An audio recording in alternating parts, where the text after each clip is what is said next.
Acts 2, you know, it shows this early picture of the church, and it says they devoted themselves to the apostles' teaching, to the breaking of bread and to prayer. All the believers were together and had everything in common. They sold property and possessions to give to anyone who had need. Every day they continued to meet together in the temple courts. They broke bread in their homes and ate together with glad and sincere hearts, praising God and enjoying the favor of all the people.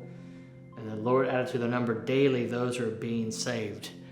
You know, I love this picture of the early church that you read here early on in the book of Acts. And it shows them, gathering together, in their walk with God and their devotion to that. And then it talks about how they gathered their resources, right? Their food, their money, their homes. It was just one big, incredible community. And it's an awesome picture, I think, of what the church was back then. But really, to me, it's an inspiration of what the church could be today.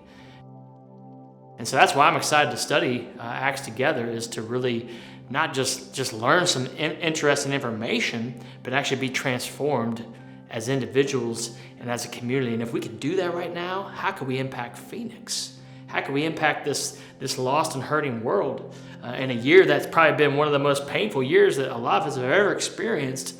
What could we be if we become that church? And the more that we become, this church that we read about in the book of Acts, what kind of impact can we have? They gathered in Jerusalem, and then God, he brought them together and he transformed them more and more, and then they scatter all the way to Rome. The book of Acts ends in chapter 28, right? It ends with Paul in house arrest in Rome. And it just kind of says, he's just proclaiming the word of God and things are going good, and then it just ends.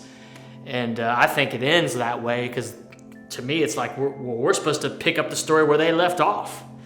We're supposed to be living out Acts chapter 29.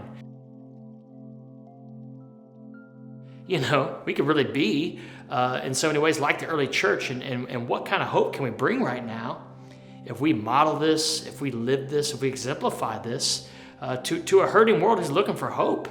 And so I'm really excited to see, what this series will do to change me, to change you, to change all of us in the Phoenix church.